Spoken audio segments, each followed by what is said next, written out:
anger and fear are usually very close to that brainstem, because what happens when there's anger and fear, it's your body's natural reaction to try to protect you from dying. And it's something called the fight or flight syndrome. And that's how the cavemen, ran away from the saber-tooth and survived. But there's that moment at which there's fear or anger, and you make that decision about whether you're going to turn around and fight or whether you're going to take off and run.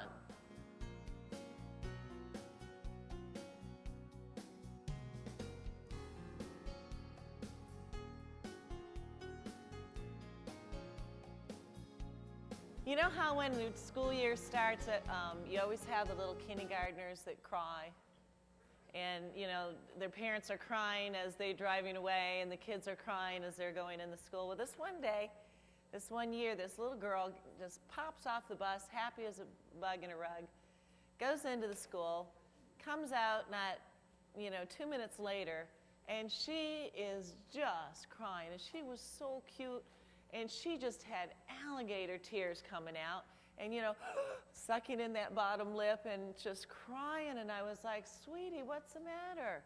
And she said, "I had a brand new backpack, and I left it on the bus." And I said, "Well, that's okay, honey. We can find it. What's it look like?" And she said, "It's big and yellow, and it's got lots of windows."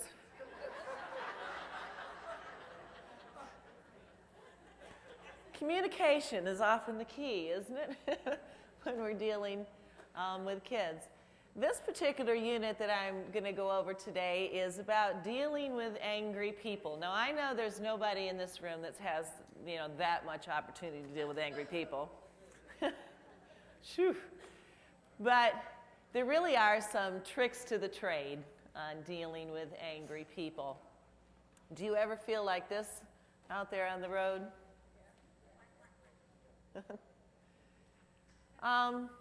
What you have to understand about anger is that anger is an emotional state.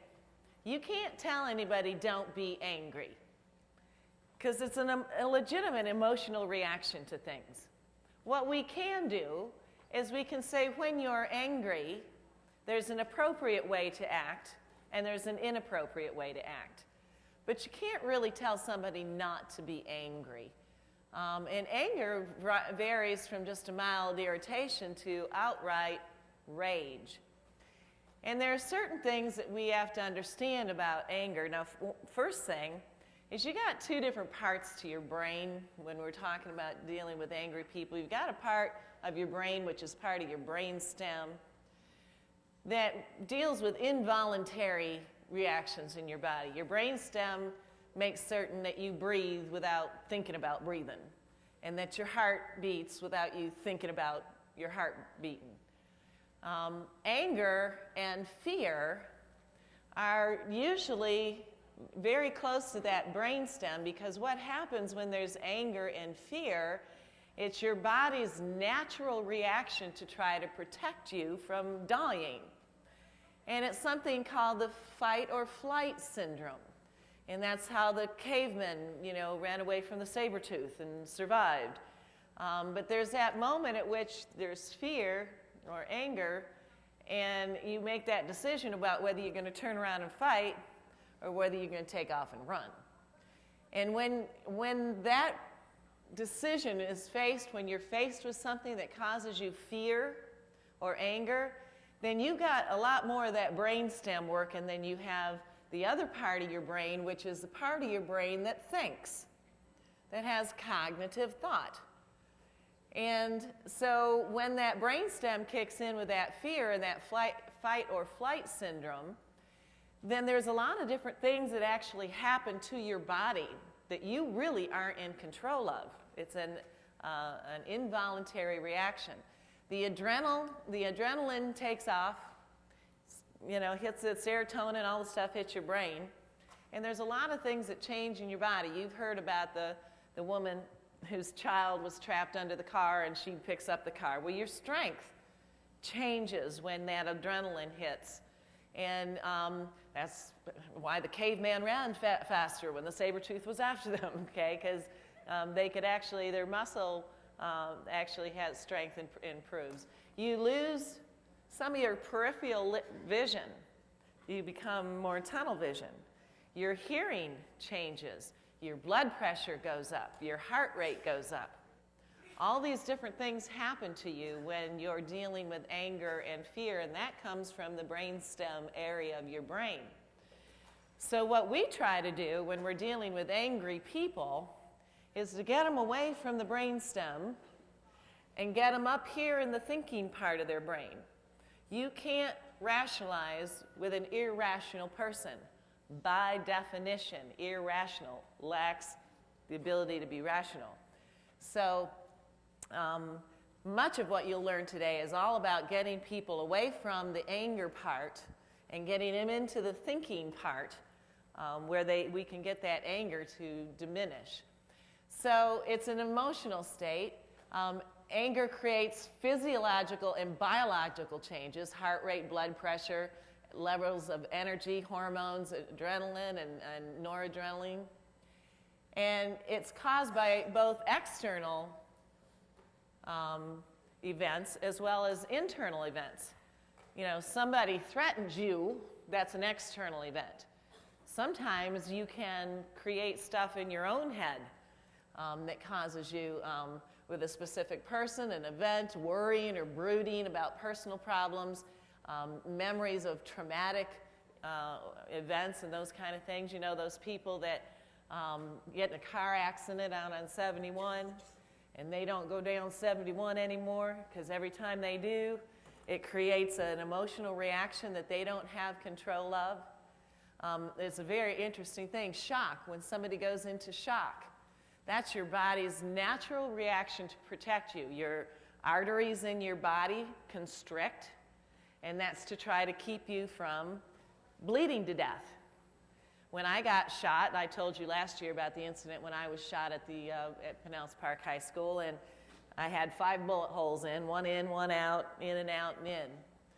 And by the time I got to the hospital, my body was just shaking. And it didn't matter how hard I tried, I couldn't make it stop shaking. I was embarrassed. I was like, sorry guys, I mean, you know, I really wanted to make it stop and I couldn't. But it's the body's natural reaction. So when you're dealing with an angry person, don't punish them for being angry. Anger is a legitimate emotion that people go through. We need to deal with how they get angry and how they behave when they get angry. You know, to get angry and punch somebody in the head, that's not appropriate, right? There's other ways to deal with anger. And listen actively to what the other person is saying and feeling. And active listening is all about your body language, isn't it? You know, if you're standing around like this, listening to somebody and looking at the ceiling while they're talking, you are exuding a body language that says, I could care less what you're talking about. But if you have your arms to the side and you're leaning forward, you're getting eye contact, you have that look about you that you care what you're listening to, then people feel more like you care one way or another about what they're saying. Help the individual to accept feeling angry and identify the real causes. You know, sometimes kids will get angry. You know, you'll be dealing with them and you'll say something, or some other kid will do something, and it's like, you know, it wasn't that bad what I said, or it wasn't that bad what that kid did, and boy, all of a sudden, blah, they just explode. And it could be that what the kid said or what you said isn't really what they're angry about. That they have some kind of frustration that's causing them a problem from some other angle altogether, and all it took was a little trigger for them to go off and just say, okay, that's it. I've had all I can stand today. And it really isn't about you as much as it is about some other issue. And so it's important to identify what exactly is making somebody angry when you're dealing with them. And you don't always have to offer solutions and solve everybody's problem right away. You know, a lot of times, first of all, sometimes people need to settle down and relax and get out of the anger place and down into a settled place before we try to talk about what the real deal is. But sometimes it's not you that needs to solve the problem for them. Many times they need to solve the problem. They need to be coaxed towards how can I better adapt to this the next time it happens to me, and not just be you handing out all the answers. I think we tend to do that with our children sometimes. I know I did with my kids. My son, bless his heart, he's a college wrestler, lean, mean fighting machine, 6'1", 230, Army Reserve, spent a year in Iraq, killed me. But what an airhead. When he wants something done, that's important to him, he calls me. Well, that's because, and he says, Mom, you're always the go-to person. You always can get it done. And, that's really my fault, because for the longest time, it was easier for me to just to do it myself than to teach him how to do it. And so the first time, every time he comes home, he's going to school out in San Francisco, almost the furthest he could get away from us.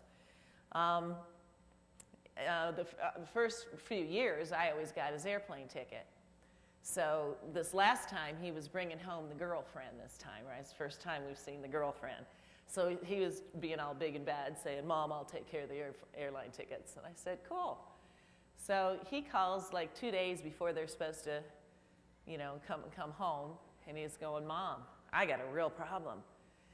They told me that they would send me a bill for the airline ticket. And I got over there getting ready to pay for it, and they don't even have a reservation for me. They say in order to get on the plane and come and visit you, it's going to cost $1,400 a piece. And I was like, huh. I get on my little Orbitz, got them each a ticket for $430, called back and said, you're on the plane tomorrow, $430 a piece. Mom, you saved the day. And then once again, I'm thinking, I should have told him to go to the Orbitz site and get him to do it and figure out that there's other ways of going about doing it. So we do this to our kids. We don't need to always solve their problems for them. We need to teach them how to solve their own problems. Really a bad idea to ignore anger. A lot of times people think that, they can see a kid getting agitated and they get this notion, well, if I just ignore it, maybe it'll all go away. And you have the best chance of making certain something doesn't escalate into something terrible if you take care of it at those base levels. When they're showing aggravation, frustration, but they haven't directed that anger towards anybody yet, if at that level you address the issue, and it's really simple, it's stating the obvious. You seem angry, or you seem frustrated. Is there anything I can do to help? What's wrong? Simple statements like that can get a kid talking. Now, sometimes they'll say, there's nothing wrong, no big deal. Sometimes they'll look at you and go, you talking to me? It depends on the kid. You can't worry about kids that act like they're not all impressed with you paying attention to them, because peer pressure is so huge that, they just don't want the other kids to think that, that they've crossed over to the other side, to the adult side. They want to stay squarely with the kids' side, with the boundary testers. They don't want to get over here where the boundary keepers are hanging out. I had this one driver that she said every time, she was the kind that said good morning to all our kids and welcome aboard. And she said there's this one boy, and every day he'd get on my bus, and I'd say good morning to him, and he'd stop and he'd look at me and go, pfft. And he'd walk back and sit down. And I said, well, what'd you do? She says, well, you know what? I just decided I was going to say good morning to him every day anyway. And around 5 years later, this kid spots her in the mall, hollers at her, flags her down, comes over and says, Mrs. S., do you remember me? Of course, she's thinking, yeah, the kid, right? And in the course of their conversation, he made the comment to her that of all the people at that middle school that he dealt with, that she was the only one he ever thought cared about him. So, I mean, they're not going to act all excited, middle and high schoolers, because of the peer pressure business, about you acting all interested in them. So sometimes you'll get, the body language that they're put off. but in their heart. You know, it's the thought that counts, and that gets you a long way down the road. Don't take anger personally. Kids are the boundary testers. You're the boundary keeper. They're not getting angry necessarily against you, a person, as they are getting angry at maybe you, the boundary keeper, the authority figure. Or maybe they're getting angry with you because of something totally other that's aggravating them, and they just finally hit the top of the barrel and say, that's it, that's all I can take, and then they go off and get angry. Sometimes it's best to insist that they regain control before you talk with them. Stop. You need to go over there and just hang out for a minute, settle down. I'll be glad to talk with you, but right now you have to settle down. Be aware of the early warning signs which indicate an individual may be having problem coping with unpleasant feelings. And this morning we went through the early warning signs that we can be looking for. And intervene as soon as you feel as though there's something that's wrong. Don't wait. Because if you wait, all it is a festering pimple that's going to get bigger and sore, and at some place can erupt. And we want to keep things from erupting on our buses for sure. So there's a variety of different levels of anger and aggression. The first level is just that general refusal to cooperate with authority figures. And a growing tendency to argue and act belligerent, and an increased repetition of using profanity and sexual comments or racial or ethnic slurs. This is a then and now kind of thing. We got to stay away from all of this business here. We want to get back to the hopscotch. There's an intermediate level of aggression. If it gets past that beginning level, it may kick it up a notch to the intermediate level, where there's more frequent and more serious arguments. There's an active defiance and acts of retaliation for real or perceived wrongs or slights, and theft, destruction of property, and an expressed desire to hurt people. Kids that'll come off with, oh, I'm going to shoot you all, you guys got to leave me alone, whatever. And verbal or written or physical threats towards other kids or yourself. So as you're looking at the beginning levels of anger, and then we move to that intermediate level of aggression, we definitely, if we haven't intervened yet, we need to start getting in on the picture right here. This kid's saying, tomorrow I'm going to kill everybody I don't like, and the teacher's over here saying, that's what I love about kids, is they're so honest. Be better to be safe than sorry. You all probably aren't trained on threat assessments, whereas counselors and psychologists and some administrators should have some serious training on threat assessments. When that red flag goes up, when you think, there's something not quite right here, better safe than sorry. To say something to somebody who has the training on threat assessments and can make that judgment as to whether this is just a kid blowing off steam, running his mouth, has no intention of doing anything like that, or whether they really have motive, means, opportunity, and all that kind of stuff. So the advanced levels of aggression, the place that we don't want to go, is when it gets to be physical threats that are followed by actual acts of violence. Fights become less about mutual combat, and they become more about just flat-out assaults.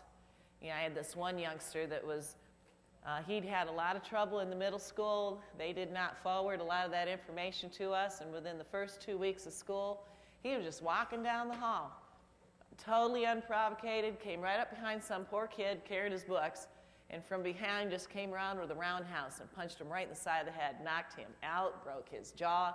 He didn't even know the kid. He had no reason in the world to do anything to this kid. He was just an aggressive, violent kid that needed some assistance.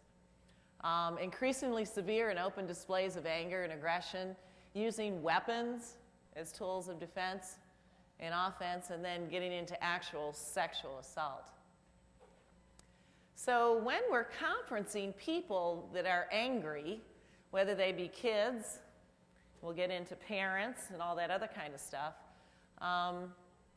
we need to get them out of the visceral, out of the brainstem managing their behavior, and get them into the cognitive part where they're thinking. When you're using this part of your brain, this part of your brain settles down, see. They can't really do both of them logically at the same time. And we got to worry about our body language and just what we're communicating when somebody, and you know, we're human too. Somebody attacks us, whether it be verbally or whatever, you know, you tend to get defensive, the adrenaline flows, right? So we got to come up with ways to make certain that our body language isn't making it worse than better. Because 85 to 90% of what you communicate is body language. I think that's an incredible statistic. You would think it's about what we say. But 85 to 90% of what you communicate is through body language. You all just sitting there today have all manner of body language. Just by your person being in the room, you know, people are sitting forward, some people nod as I talk, they're acknowledging, you know, that they're hearing me, that kind of stuff. There's something called proxemics, which is people's personal space. And you know that that's that space around you that when you're talking with somebody other than somebody that you're intimate with, but when you're talking just to the average person, that you would just assume they stay this far away from you, you know? If they start getting too close, you know, you just start kind of, you know, backing up or just wishing they would, you know? And in general, and you know how generalities are, you can even look at proxemics as a phenomenon that goes by cultures. You'll find that Northern European, white North Americans, Asians, tend to have a much larger personal space. They would just assume people stay back just a little bit further. Whereas you have some other cultures, like Southern European and Latino, that they really feel much more comfortable being much closer. In fact, they may even want to have their hand on you while they're talking to you. So you have one culture who wants to touch you when they're talking to you. You have the other culture sitting there, oh, I wish he'd take his hand off of me and step back, please. Okay, so you got to honor people's personal space and think about it. You know, if somebody's getting too close to you, it could be part of their culture that we have to respect. Or if we're getting too close to somebody, then we got to think about that. And anytime you're talking about dealing with anybody that's not a happy, then you want to make certain that you've got a good, solid distance between you and them. And there's some other things about body language that are just, for example, avoid hands behind the back or hands in your pocket when you're talking to folks. Keep your hands in plain view. And then there's something called the two-finger point. Well, you know, if you're talking, you know the waggy finger, right? In our culture, when you're talking to somebody and you're doing this, it's pretty much, we know what that means. It's like, no, it's waggy. It's like, you're by George, you're going to do what I tell you to do, the one-finger thing. And you've got a kid that you've maybe got a good, healthy personal space between you and that child. And about the time you do this, what have you done? You've invaded his personal space, haven't you? It's just your hand. And then if you start the waggy finger thing, you know, I guarantee that kid's sitting there thinking, man, I'd like to break that finger off, right? In our culture, we have a tendency to look at two-finger pointing as more directional. You know, when the police officer at the intersection is directing traffic, they're going to be pretty much doing a two-finger thing. You know, as the airplane's coming into the gate, you know, they're doing this. So it's just one of those little subtleties that if you have to use your hands when you talk, to stay away from the one-finger thing and go with the two-finger thing, because you go with the one-finger thing and you have a higher likelihood of getting the one-finger thing back, right? So now there's something that's called a supportive stance. I need somebody. Would you help me? Come on up on stage and help me with something. This won't hurt. Okay, see that green line? I want you to stand right there and face me. Just turn around and face me. That's your chore. Okay? Pretty simple. Supportive stance. Now, first of all, you know how when we always used to say when like guys are getting ready to fight, we say they square off? Well, squaring off is when my shoulders are parallel to his shoulders. So this is squaring off. You're square to one another. You want to avoid that because that is a threatening body language that we all know as, when people square off. And if he has a need to leave, then he's got the feeling he's got to go through me versus, around me. So what they suggest is that you stand, when you're talking with somebody, and it's anything other than happy, happy, happy, right? That you stand off to the side, as I'm doing right now. And you have kind of your side to them when you're talking. Now that way he feels as though if he wants to walk away, he can walk away and I'm not blocking his exit. You back some kids into a corner, they might come out fighting.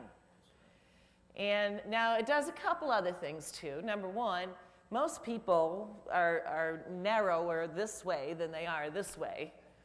So it offers a smaller target if they decide to get angry or strike out. And it also gives that, a little protection from those soft body tissue issues that we have with guys and with girls, right? Where you can kind of protect yourself should it go violent. Now, another thing that they say is that you should probably, when you're standing, and talking about personal space, that you should stand at least one leg's length away from the person. Now, aren't you glad I know how long my leg is? Because that will give you a 3 foot or so margin, and if they actually do become aggressive and come after you. He did a great job up here, didn't he? Give him a hand. Thank you. Thank you. So now there's something else that we have to talk about, which is paraverbal behavior. You know that old adage of, it's not what you say, it's how you say it. And that has a lot to do with your tone, your volume, and your cadence. The tone of your voice, the volume of your voice, and how quickly you speak. Now, I know you've probably never gotten in an argument with your spouse where you started yelling at each other. But picture it. You've seen it on TV, right? When one person starts getting angry, don't we start getting louder? And doesn't our voice start getting screechier?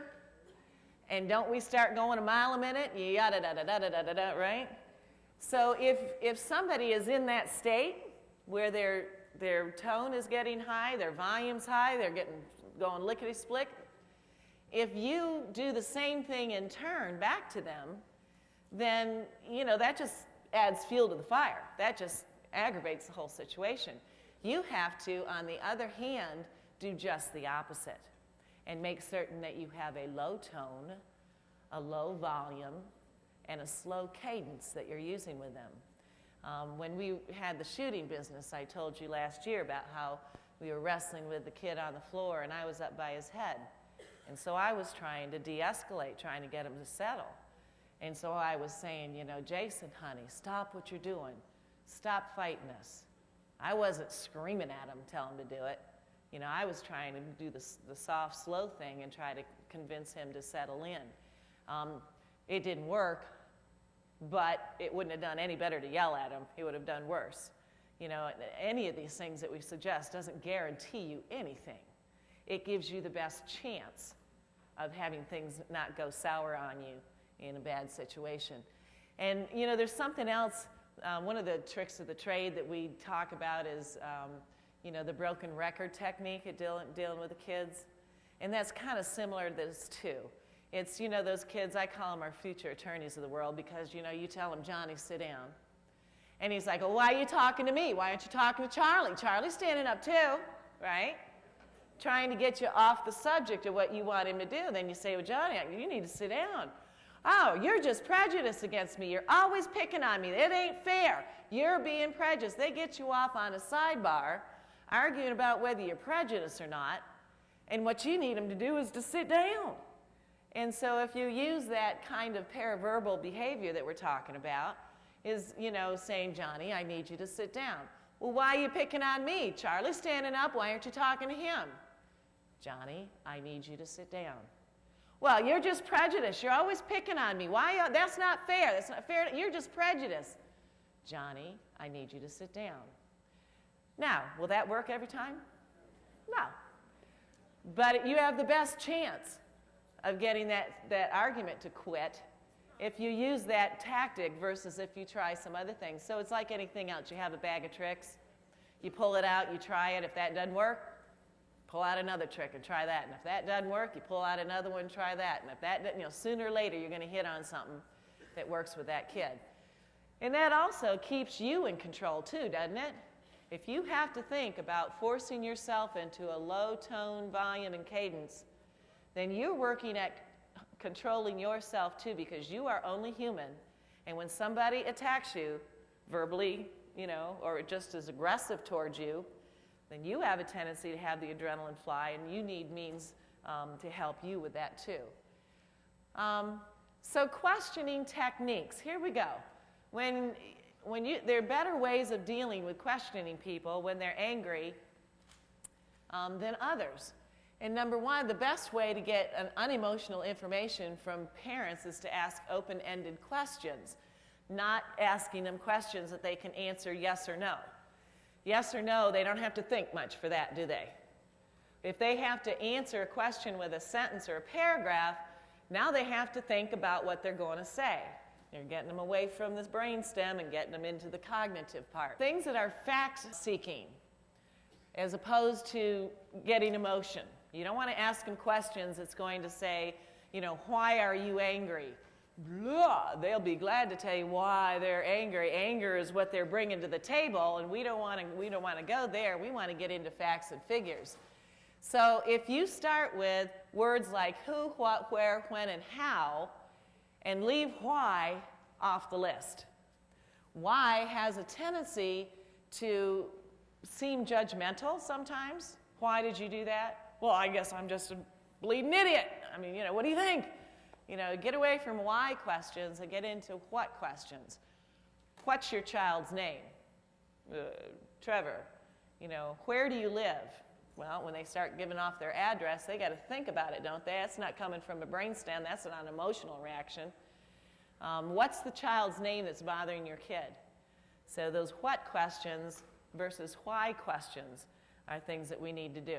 Here's an example. Here's the driver. Mrs. Smith, what was the difficulty on the bus yesterday? Well, the parent comes back and says, well, that Harrison boy was giving Jeremy a terrible time.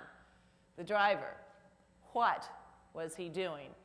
I don't know if you can see on here on the handout, but I've highlighted and read the key words, the what words in the as far as this goes, the key words to these sentences. Well, the parent says, you didn't hear his remarks? Jeremy said he was sitting near the front of the bus. See, now he's accusing you of just ignoring their child, right? So you come back with what did the Harrison boy say? It's not so much about whether or not you heard him or not. You need to get to the facts and the figures of the place of what did the Harrison boy say. And the parent may come back, well, he told Jeremy he had to give him his lunch money. And the driver says, and what happened next? So you're staying with those facts and figures to find, specifically what happened in the whole event. There's something called an empathetic response. And empathy is the ability to see a situation from somebody else's perspective. Now you have to understand that parents don't send us just their best kids. They send us all their kids. And they're hoping that their children will be treated fairly. And most of the time, when a parent comes up and they're very angry about the way their child has been treated, whether they have accurate information or not is not the question. They have the feeling that their child is being abused. And they are coming from the perspective of Mama Bear. In fact, my kids call me Mama Bear. When I answer the phone, I say, hey, baby doll, and my daughter says, hey, Mama Bear, because, I will stick up for my kids. And, of course, as you remember, I have handicapped children, so sometimes they need sticking up for just a little bit more than others. Like I was getting them, my second daughter, a mobile home in this community where you had to get permission from the organization to live there. And so they check things like your background check to make certain you're not a criminal, and your credit check to see that you're not going to stiffen the money, and things like that. And when they go through all these credit checks and criminal checks and whatever, and it looks like everything is fine, then they give you permission to go ahead and close on the house.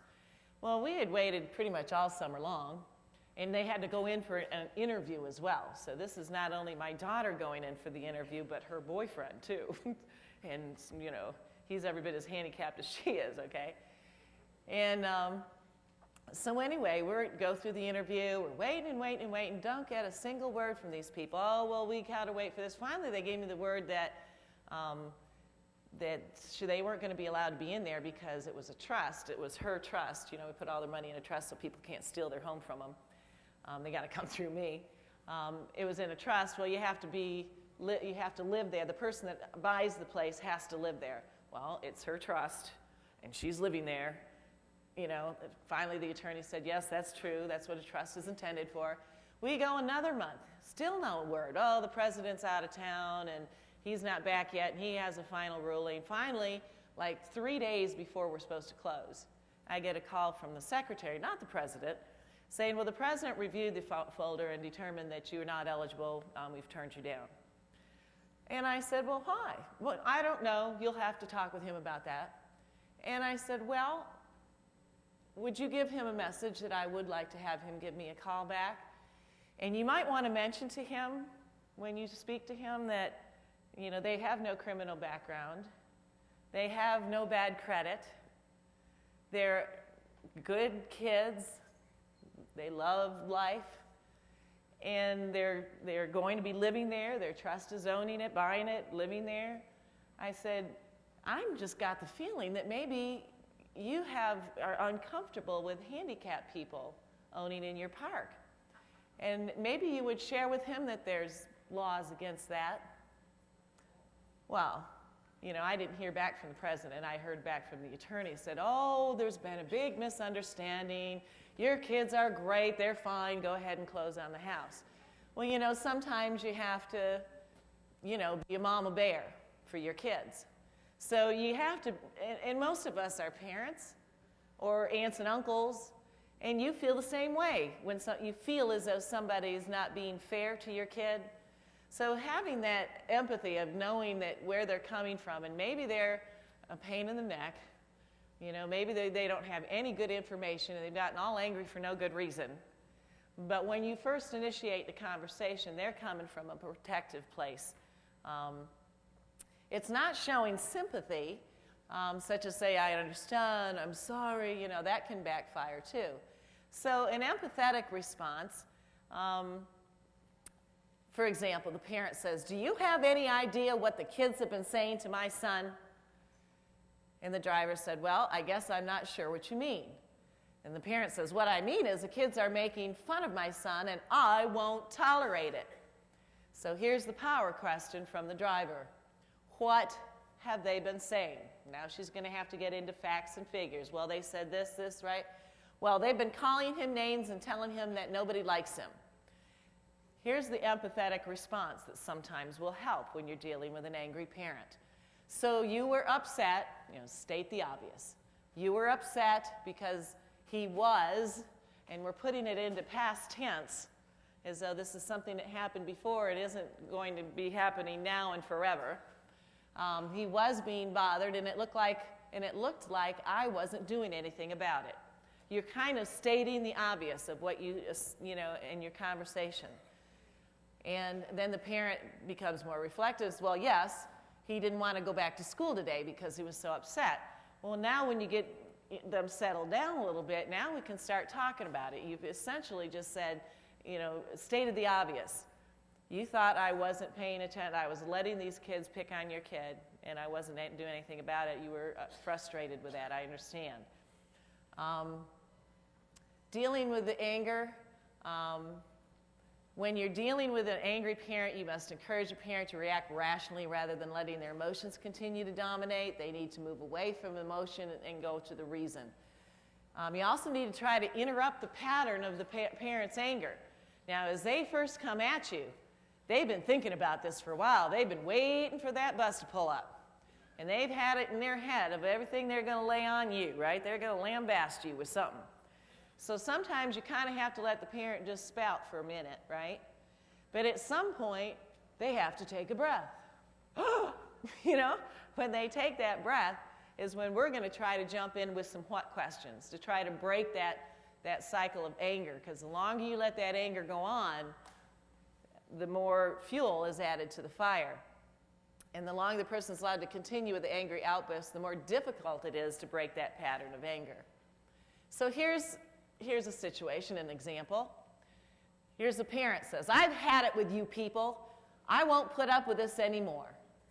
And the driver is acknowledging the anger, you know, stating the obvious, you're really upset. The parent says, you're damn right I am. I know you guys have never heard that, right? Now the driver comes out with a power question. What is it that made you so angry? We're getting away from I'm just angry to let's get it, why? You know, we don't want to say why, but we need to know what are the particulars of the situation that's causing this person problem. And then the parent may say something like, the way you people treat my son. And here's a power question. What did I do that has offended you? Because she's not gotten into specifics yet. And then the driver says, well, he's a sensitive kid and you hurt his feelings. Once again, how were his feelings hurt? So you're continually trying to get to the facts and get them talking about facts to get the anger to subside. Well, the parent's saying, you made him sit in the front of the bus and the other kids started teasing him. Here's another empathetic response that I can see it from your point of view kind of thing. So you were frustrated because your son was embarrassed by the other children. The parent, well, yeah, you know, some kids can be really cruel. Well, of course, we all know that to be true. So then there's a tactic called a feigned confusion. That ought to be pretty easy for all of us. I feel pretty confused a lot of the time. But if you don't appear to know what's going on, the parent may interrupt their outbursts long enough to fill you in. So here's an example. This is like a homeowner. I know you guys never have a problem with homeowners that have a bus stop in front of their house that they don't like. Here's a homeowner arriving at the bottom of the stairs and yelling at the driver, "What's the matter with you?" The driver appearing confused. "I must have missed something. What happened? What have I done to upset you?" The homeowner, "Will you let these kids run wild when they get off the bus?" Driver, still registering some confusion. "What kids are we talking about?" Homeowner, "I don't know. I didn't see which one it was." Okay? Then the driver said, "What did the child do?" The homeowner, "They cut across my flower beds instead of staying on the sidewalk, and that's trespassing." And the driver says, "Aha, fair enough. I'll talk to the kids tomorrow. You know, aha, fair enough. You're right. They shouldn't be running through your bushes and your flowers." And the homeowner walks away, you know, mumbling, "Well, you just better, you know." You don't always get them turning around being happy, happy, happy just because you've come up with some good statements. Then you got the paradox or the unexpected. In a confrontation, people tend to get defensive. When people verbally, aggressively attack you, there's a tendency to get defensive and defend yourself about your actions. And sometimes it helps to do just the opposite. Here's an example. Here's the parent. "Would you please come down and talk to me for a moment? I prefer that the children didn't have to hear what I have to say." Well, now, we're not going to probably get out of our seat and go down to talk to a parent in reality. One of the things that play a part in this, too, is body language. You know, when I was an assistant principal and I had an angry parent come in my office, I would, you know, you have the big old desks, you know, all principals have the big old desk. If it was an angry parent, I sat behind the desk and I put them on the other side of the desk. That is body language saying, "I have the power seat.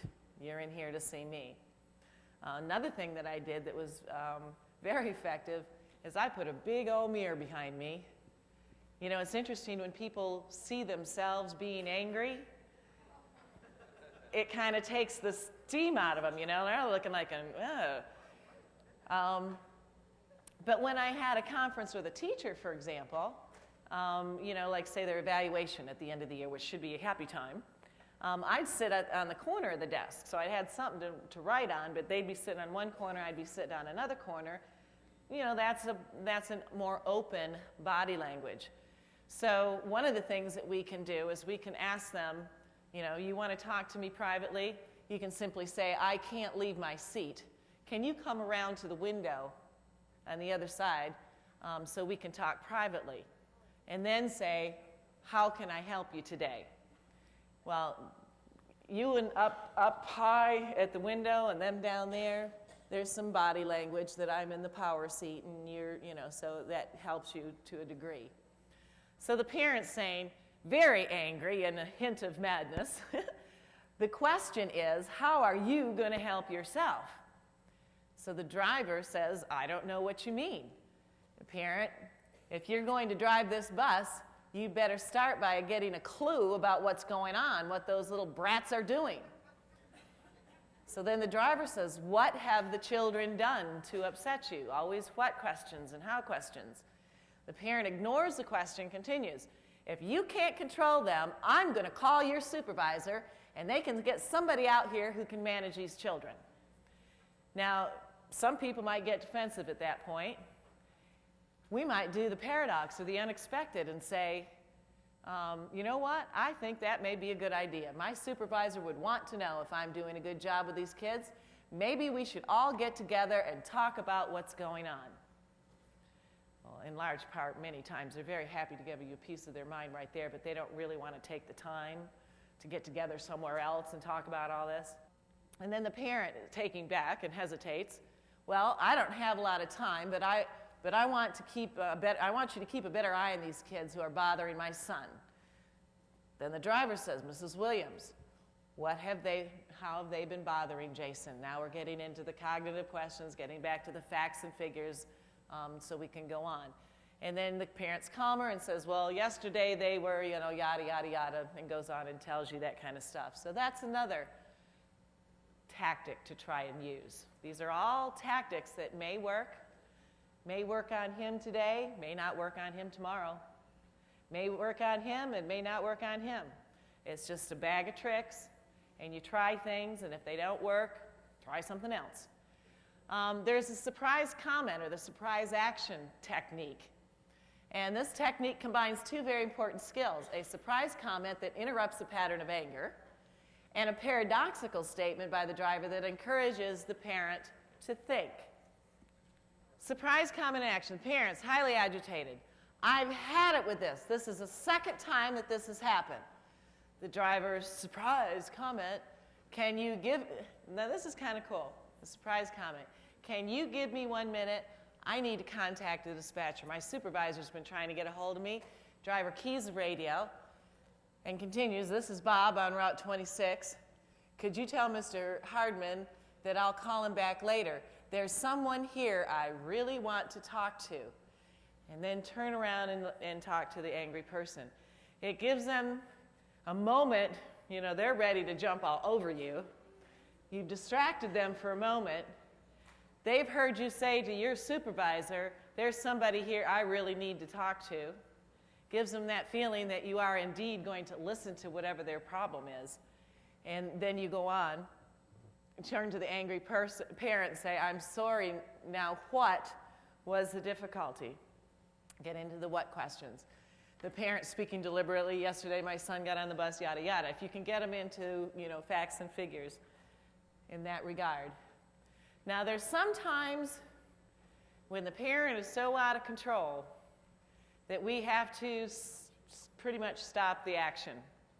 And when they find themselves unable to resolve the confrontation and must direct the parent, you have a parent who wants to step up on your bus, step up on the step, and maybe you've tried some of these other things and that parent, not one of them is working with this parent, okay? And so there reaches a point sometimes when we have to simply give them directions.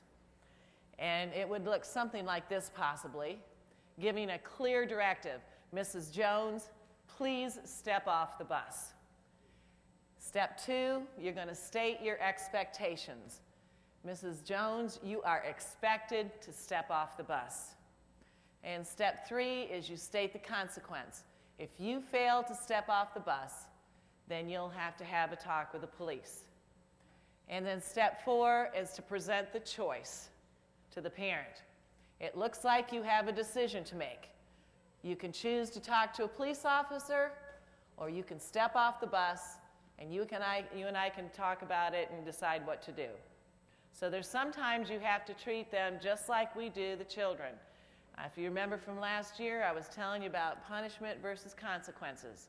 When you're dealing with a kid, you offer them consequences, which is telling them, here's your choice. You can continue to stand up and be noisy and get a referral to the principal, or you can sit down and be quiet and everybody's happy. You choose.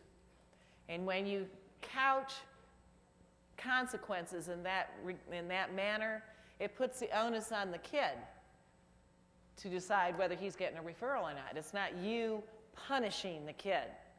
Well, the same goes here. We're giving the parent a choice. You can either step off the bus and everybody's happy, or you can stay on the bus and I'll have to call the police and you'll have to have a conversation with them. You choose. So here we go. You listen here. She's my daughter, and if I want to take her with me, I will. Have you ever heard that? Clear directive. Mrs. Jones, please step off the bus so we can talk. Parent, look here. No one's going to keep me from seeing my child. You have no right. Driver states the expectation. Mr. Jones, you are expected to step off the bus. The parent comes back, and you're expected to get out of my way and not interfere with my family. Then the driver does the statement about the consequences. If you fail to step off the bus, you'll have to talk to a police officer. And then the parent's like, you people are pathetic. You have no idea what's happened here. So then you come up with it where you present them the choice. Mr. Jones, you have a decision to make. You're right, you don't have to leave, but you'll have to talk to the police officer. Or you can leave off the bus, and and we can talk about this and decide what we're going to do, and then break eye contact with the parent. So you're essentially dismissing them by breaking eye contact at that point. Now there's other times when that doesn't work, and they're still there. And there's a technique that's this withdrawal, and it's when they're just totally unreasonable and they want to insist on continuing to talk to you. So here's what the driver would say. Ma'am, I'm not going to discuss it with you further right now. And that's an important piece to put in there. I'm not going to discuss it with you any further right now. Gives them the notion that there'll be some time down at some future date that we're going to be able to talk about this, because it's very upsetting for the children. But I would be more than willing to speak to you at the school when I finish my run. Feel free to meet me at the school. I'll talk with you about it there. So sometimes you have to simply withdraw. And that doesn't mean you slam the door on their arm as they're trying to get in. And then we drag the parent by the arm down the street, right? That always gets to the State Department. So here are your 3 steps. State the fact that the conversation is not going to be continued right now. Give a reason for not continuing the conversation, like I need to get these kids to school, they'll be late if I don't go right now, or whatever. State the conditions for continuing the conversation at a later time. Be glad to meet you at the school when my run is done. That'll be about such and so o'clock. Can you be there? That kind of stuff. And at this point, the driver needs to break eye contact with the parent, and by either looking away, or if you happen to be on a phone with a parent or something, by hanging up. So now, we're going to do an anger self-assessment tool. Self-assessment, that means you. Okay? So you can take out your pen or pencil that you have in your lap with your little clipboard and your hand out. Some people need to know while you're getting your stuff out. You know, the apple doesn't fall far from the tree sometimes with these parents. Sometimes the parents that you're having a lot of difficulty with, you're having a lot of difficulty with their kids. So that is an issue too. And I'll tell you a little brief story. My son joined the Army Reserve. He went to Fort Jackson in South Carolina. He was supposed to graduate on a certain date. I got a little graduation notice. And he calls me 2 weeks before graduation, and he goes, Mom, I'm not graduating. He'd been in Charlie Company. And I said, why is that, honey? And I don't know, this is what he told me anyway. He said he made some foul comment to one of the female recruits, and she took offense and told the drill sergeant, and they busted him down to, now he's like an F troop, right? So I get a second notice that he's graduating, and 2 weeks before graduation, he calls and he says, Mom, I'm not graduating. And I was like, why, honey? And he said, well, now that he's in F Troop, you know, you got these kids that refuse to train. And they did an inspection of the barracks. His stuff was perfect. The other guys weren't, so they busted the whole barracks down. So another couple weeks. It took him 16 weeks to get out of 9 weeks of boot camp. Here's this college wrestler, right? You know, he can follow directions. He's lived with me. He knows how to keep his stuff tidy. He's lived with me, you know. He can do push-ups until they tell him to stop, you know. Anyway, finally I get the final notice that he's going to graduate, and I decide to drive up there with my mom. Now, I have to tell you, I love my mom to death, but she can irritate me. But I was thinking, Mom's getting older, this will be quality time, road trip. So we're going up there, and, you know, the speed limit is the speed limit. And we're not to go over the speed limit. I go, but Mom, you can go maybe 5 miles over. You know, see how the traffic's like passing by? You know, just stay with the flow. She would nod off to sleep, and I would start easing up.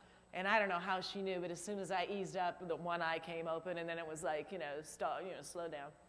So the whole time up there, I keep thinking, you know, remember, you asked her to come with you. You know, you got to be nice.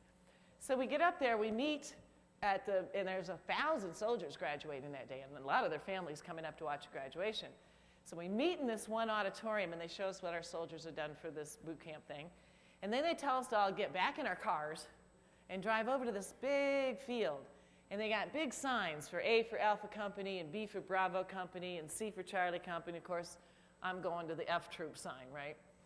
And looking around at the other people at the F Troop sign, you know. And so we get to this field, and everybody hooks up with their kids, and there's no Trevor. And I'm waiting and waiting. Finally, I go, well, maybe he's over at Charlie Company. So I went over there, wasn't there, went to all the different signs. He wasn't anywhere. I'm wondering where in the heck he is. Everybody's hooked up with their kids. They're all sitting down. And suddenly I see him walking across the field. Well, he had forgotten his pizza coupon. And he'd gone back to the barracks for his pizza coupon. Meanwhile, left us all standing out there wondering where in the heck he was. So the next day is graduation. And I'm thinking, well, we had a little difficulty hooking up the first day. Let's make certain we know where to hook up tomorrow. So we did a little recon. We went up there, checked out the field. There was one set of bleachers. That's where the parents sit. There was the other place where they're going to have the A and B and C signs. And I figured, let's not go, everybody will be over there. Why don't we meet right behind the bleachers? So graduation's over. All the kids are going over to the A, B, and C signs. My mom and I are standing behind the bleachers. No Trevor. Waiting and waiting and waiting. The people are hooking up with their kids. They're driving away. The parking lot's getting empty, and no Trevor. So I go over to the A sign and the B sign. I said, Mom, stay here. You know, I came back. I look across the field, and there he stands leaning up against my mother's car. What about behind the bleachers was not clear? I don't understand. So I'm mumbling to myself as I'm going over there. And my mother says, well, I don't know why you're so upset. He's just like you. Remember, you asked her to come with you, you know? So later on, I'm talking to my boy, and he's saying, you know, I don't understand how you and Grandma can get along at all. And I'm thinking he sees what I see. Love her to death, but a little irritating. And I said, but I didn't say that. I said, why is that, honey? And he said, because you and Grandma are exactly alike. And I said, well, that sucks for you because she thinks you're just like me. So, you know, the apple doesn't fall far from the tree. But I was certainly getting it from all angles that day, I thought. So we're going to take this little test, maybe. And what I want you to do on your papers, I want you to write down whether this describes you never, rarely, occasionally, or often. Okay? So you can just put initials like NRO and then OF or something, whatever, so you know the difference between the last two. So number 1, I am on edge and irritable. Is that never, rarely, occasionally, or often? And be honest with yourself. You don't have to show anybody else. We're not going to be sharing this with anybody else. This is all your own information.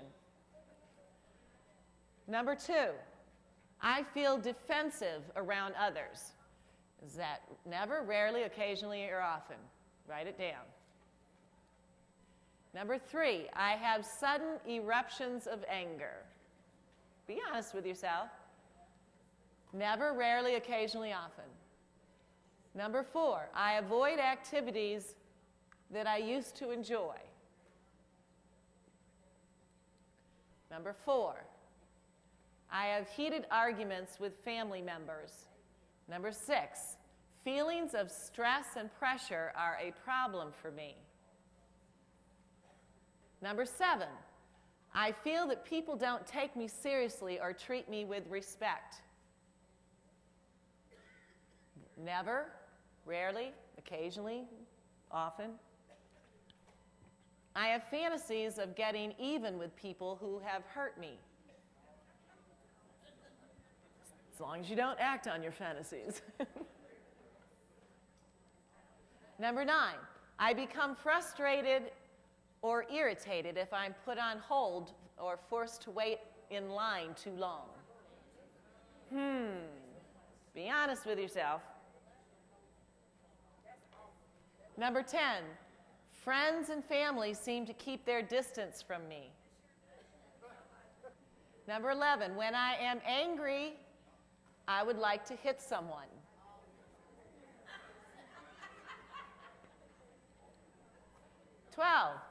I am in conflict with someone, somewhere, either at work or at home. 13, I get very angry when another driver crowds in front of me. At the bus circle? 14, I take frustration so badly that I cannot put it out of my mind. And 15, last one, I get so angry I can't remember what I said or did. Now, what we're going to do now is you're going to score this. For every time you put an N, you give it a 0. For every time you put rarely, you give it a 1. Every time you said occasionally, you're going to give it a 3. And if you said often, you're going to give it a 5. Go through your list and give those values to those things and then add it up. When you're done adding it up, here is the scale that we're going to go by.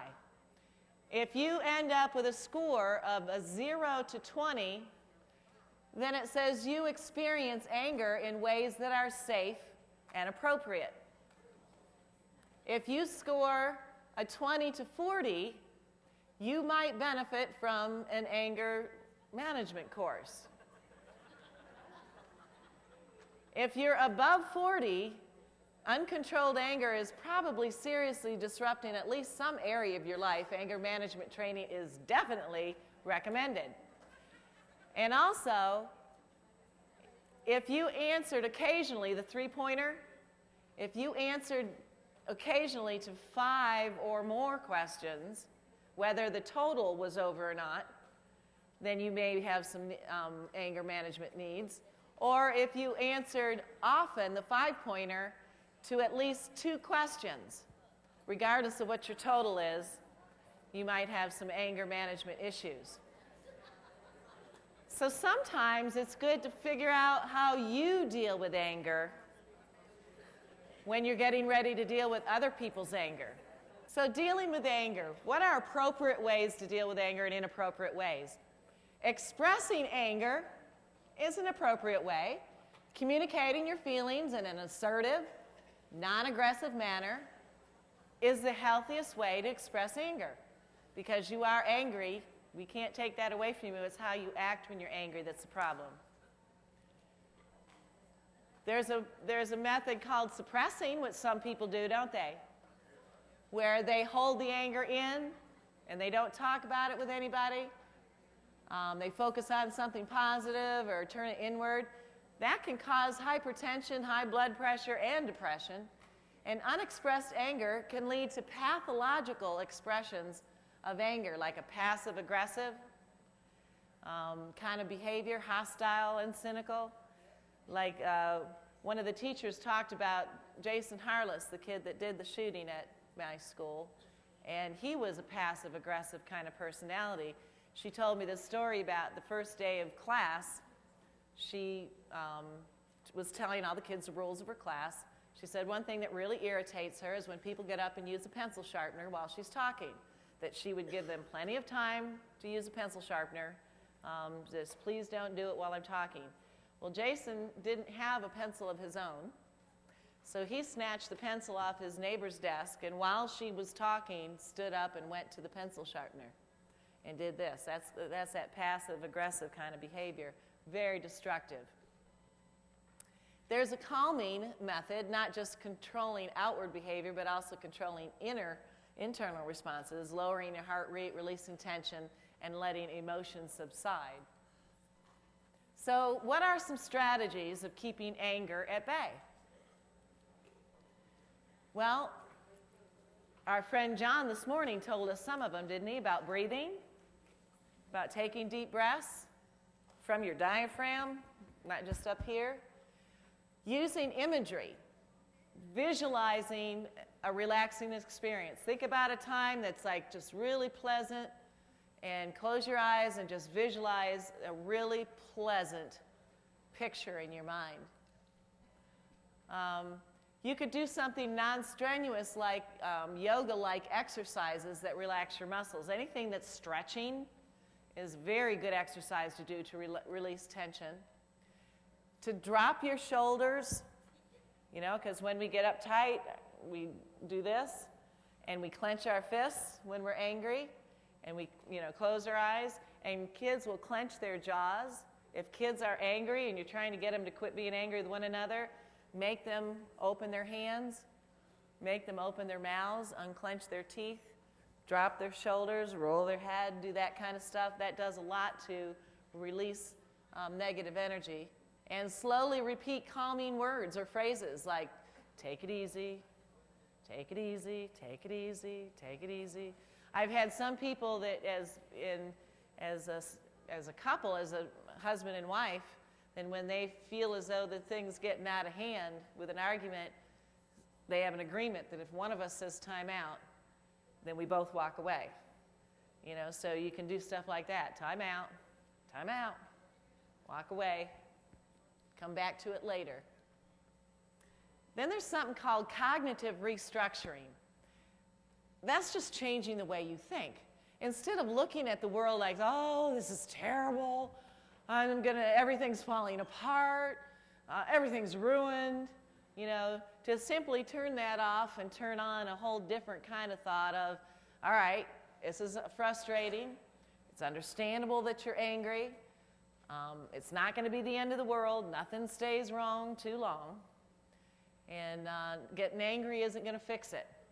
So just kind of taking it from one angle of the dangle and turning it around to something totally different. Avoid words like never. I'm never going to get this. You always do that. Always and never kind of statements. And logic defeats anger. Logic. Anger. So remind yourself that the world's not out to get you, that you're just experiencing a rough spot. Angry people tend to demand things. They demand fairness. They demand appreciation. They demand things to be their way. Be aware of your demanding nature and translate their expectations into desires. I wish, as opposed to I demand. Problem solving. Not all anger is misplaced, and not all problems have a solution. And so the anger may be very well placed. It could be you very legitimately should be angry. And sometimes there's no solution. That isn't fair. Nobody ever told you it was always going to be fair. It's not what happens to you, but how you react to it. Have you ever heard that stated before? Make a plan. Check your progress. Resolve to give it your best shot. And don't punish yourself if the answer doesn't come right away. Boy, we are so ready to punish ourselves, aren't we? You know, if things don't go, we don't give ourselves near enough credit for the strengths and the good things we do.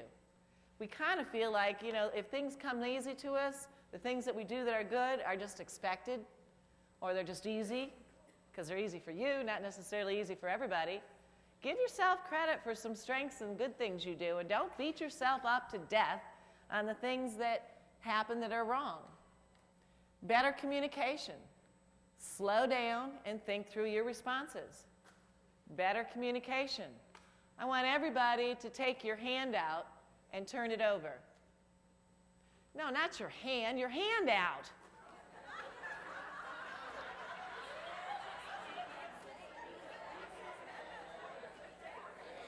Jeez.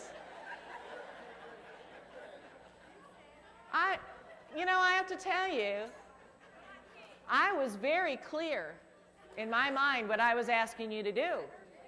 I didn't have a hand out in my hand. I was just telling you to take your hand out and turn it over. That was a turnover thing. What happened that y'all stuck your hand out and did that?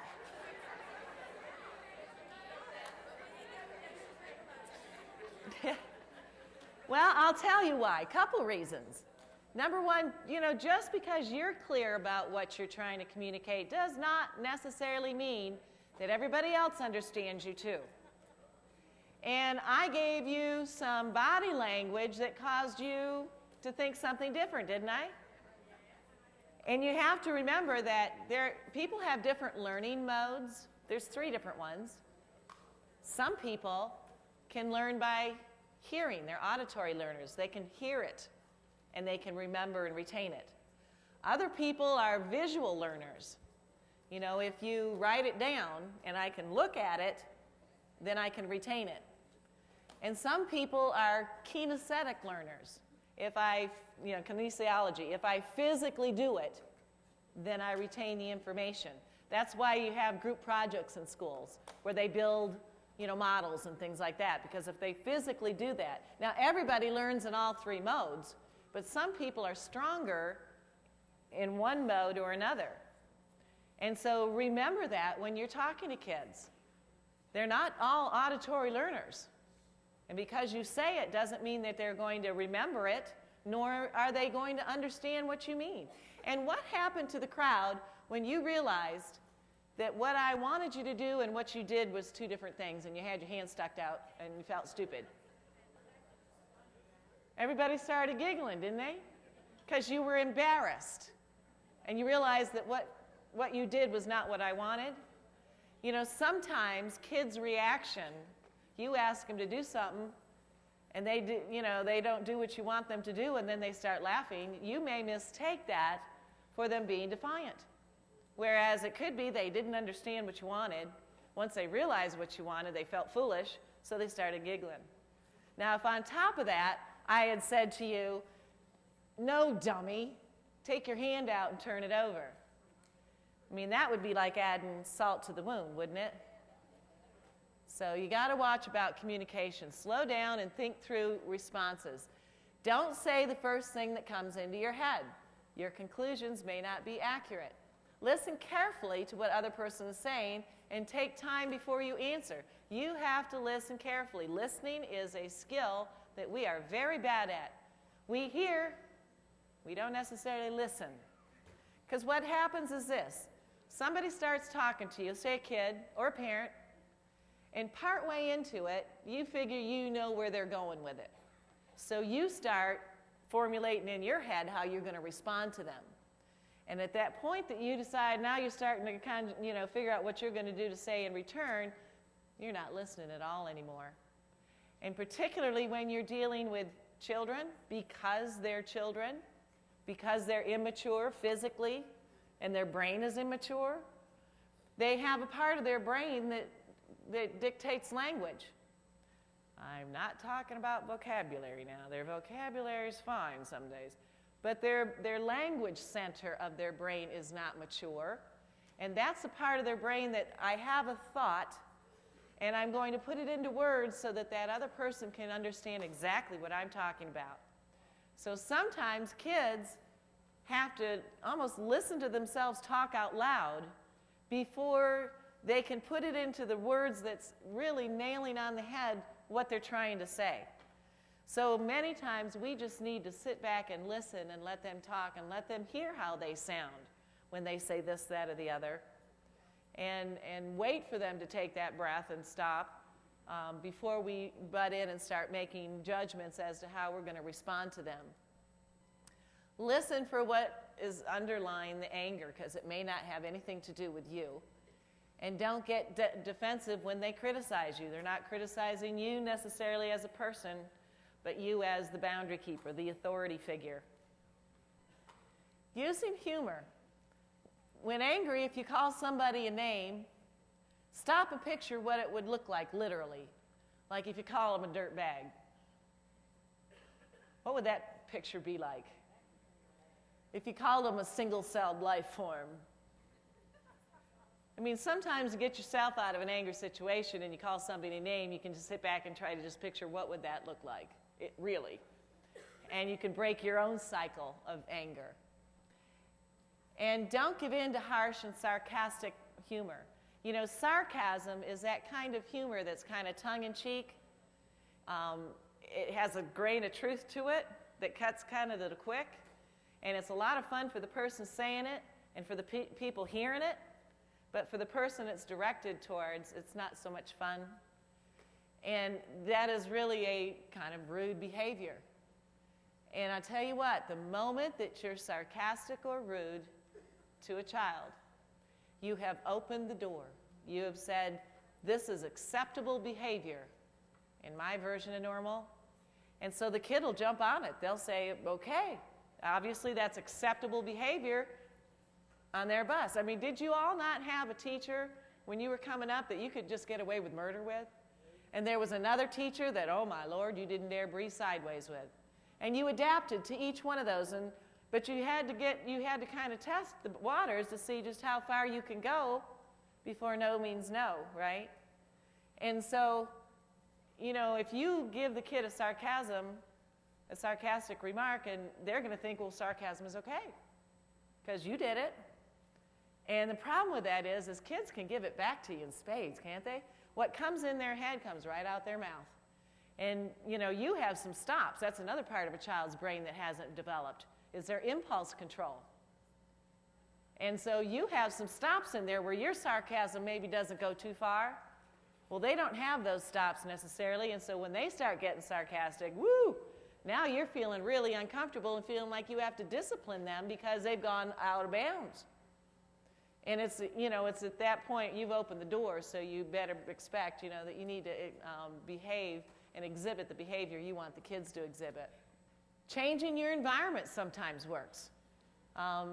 If you have a problem where in the evening you have a tendency to get in an argument with your husband because everybody's tired and they come home, we got issues to talk about, and you see there's a tendency that we have arguments in the evening, then save that stuff for the morning. Save it for a different time of day. You know, notice patterns of behavior. Take a walk. Get out and walk. Move away from it, come back and readdress it when you've calmed down. Change rooms. You can just go to your separate corners kind of thing. You can keep a journal. A lot of times people will just, if you have have an incident that occurred on the bus, what time of day was it? What triggered it? What was the issue? And the next time something happens, just jot it down. You may see that there's a tendency towards a time of day or a trigger or something that's causing you to jump off and be angry, and so that helps you a little bit with diagnosing your own issues of when to do things and when not to. And keep a list of the people you got angry with. If it's the same people all the time. Review your journal to identify triggers such as situations that drive most of your angry behavior. So tips for easing up on yourself. Because don't we just beat ourselves up when we do stuff that doesn't work out? When you get in an argument, you walk away and say, man, I shouldn't have said that. I really didn't mean that. Now we have to recover from all this. And you just beat yourself up about that. Timing. If you tend to argue at night, change the times when you talk with your spouse. Avoidance. If your child's room is messy and it infuriates you, close the door. You know, in those stressful times, as opposed to letting it get all over you. And finding alternatives. If traffic on your way to work gets you frustrated, plan a different route. Do something different. I would have these people that would call on the phone, and they would be incensed. And they would say, that wheelchair bus stops every day and loads that chair for, it takes at least 7 minutes, and it makes me late for work every day. No, leave earlier. Take a different road. You know, we can't help it. The kid has to be out there. The kid's got to go to school. So, you know, you can let yourself get into that kind of stuff without thinking. Adaptive coping strategies reduce stress while at the same time promote long-term health, exercise, relaxation, proper nutrition. Maladaptive coping strategies reduce stress in the short term, but erode your health in the long term, and you end up with substance abuse and cigarette smoking and interpersonal withdrawal. There's a lot of things that cause stress: personal loss, job changes, job expectations, money problems, illness, change in a lifestyle, family changes, retirement. How many times do people say, you know, the whole time we were working, my spouse and I got along fine, we both retired, we were around each other all day long, now I can't stand her guts, you know? What is that song about? You know, you were a lot more fun when I was drinking, you know, that kind of thing. So stress causes a lot of different things. Anger is a real issue with us because we're kind of hung out there on the road with not a lot of backup. When we run into problems with a child being angry, a motorist being angry, a homeowner being angry, a parent being angry. So, you know, think about these things that I've shared with you and try them. And remember, if it's a new skill, it may feel really uncomfortable at first. It may be something you need to practice more than once before you just toss it out and say, well, that didn't work. Know that, you know, you have to practice and get comfortable with a tactic before it's going to be really effective for you. So my last thought, because this is once again kind of a really serious topic, but I did want to tell you this one last story about this school bus driver and this preacher got into a car accident. They both died. They went to heaven. St. Peter met him at the gate. He took the preacher by the hand, said, you've been a good man all your life, and this is where you're going to spend eternity. He takes him to this nice little 2-bedroom, 1-bath house, nice little neighborhood, you know, 1,000-square-foot home, little bitty jacuzzi, you know, really nice. And he took the school bus driver by the hand. He said, this is where you're going to spend eternity. And it was a 22nd floor. It was the penthouse suite, 5,000 square foot, view over the ocean, swimming pools, jacuzzis, golf courses. And the school bus driver said, you know, I just have to ask, because the preacher's been doing the Lord's work his whole life, and he's got this little 2-bedroom, 1-bath, and look what you've given me.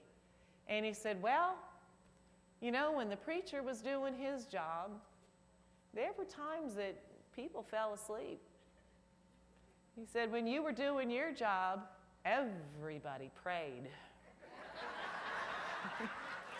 You guys have a good year. Keep the yellow side up, okay? You guys have